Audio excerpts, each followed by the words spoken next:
walked nakedly upon the earth, a prayer of St. G.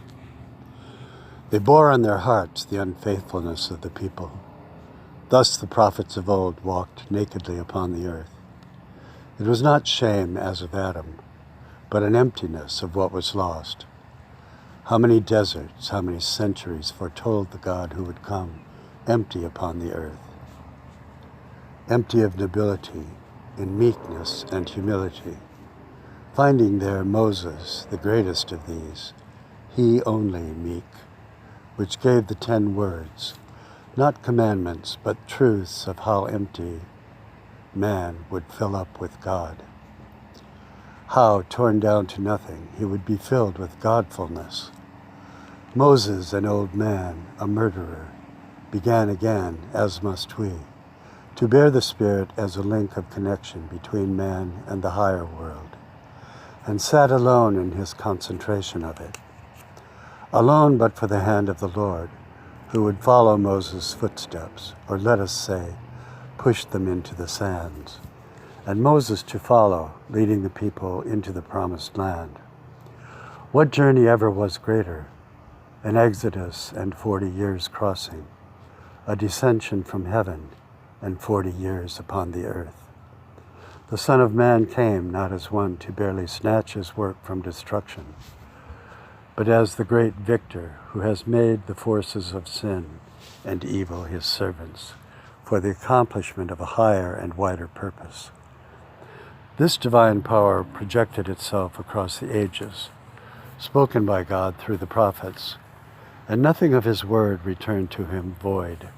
All prospered. The prophets lived in an ecstasy of revelation. It is the word of God which covers the nakedness of us all. One supreme thought filled the soul of the prophet. Amos, the absolute energy of the divine justice. In Hosea, the tenderness of the Lord's covenant love for Israel, despite her sin.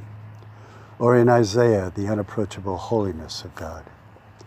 Each could look back upon the desert of his nakedness and say, not as we are now accustomed to do.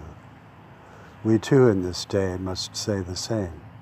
We shall not be naked and unfaithful as we were, but today is a new day. Our eyes should rest upon the world to come, our ears listening to the melodies of the other world.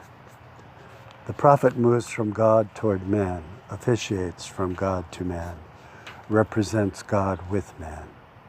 And the greatest of these, Jesus, was a prophet to himself, as was the later Spirit, which came in fullness after.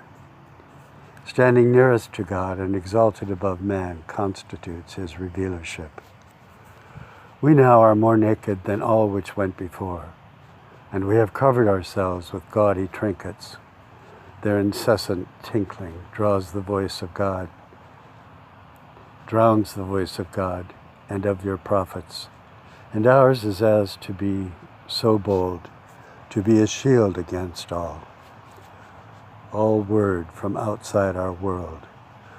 For all the prophets have left this world, and the Lord is that Spirit which remains with us. His sword is withdrawn from its scabbard, a gleaming, piercing thing.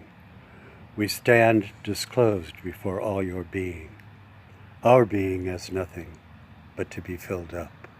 Amen.